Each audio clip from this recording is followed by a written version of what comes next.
IPhone মানেই উন্মাদনা, কিন্তু এবার সেই উন্মাদনা গিয়ে দাঁড়ালো মারামারিতে।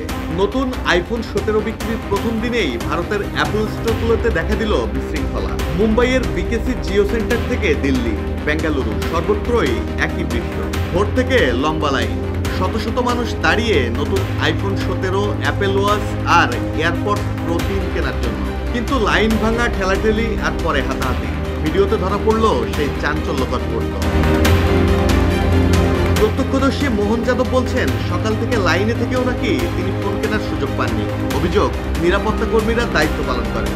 অ্যাপল প্রেমীদের সেই অপেক্ষা তাই পরিণত হয়েছে হতাশায়, আর সোশ্যাল মিডিয়ায় ছড়িয়ে পড়েছে বিশৃঙ্খলা ভিডিও। প্রশ্ন উঠছে, অ্যাপলের নতুন ফোনের ঝড় কি কেবলই ভারতের বাজারেই এতটা উত্তাপ ছড়ালো, নাকি বিশ্বজুড়েই দেখা দেবে একই উন্মাদনা? জীবন অবাক না করলে কে করবে? 28% মিল্ক ফ্যাটের অবাক করার সাথে ফ্রেশ মিল্ক পাউডার। জীবন অবাক করুক প্রতিদিন। ডেস্ক রিপোর্ট, জয় জয়।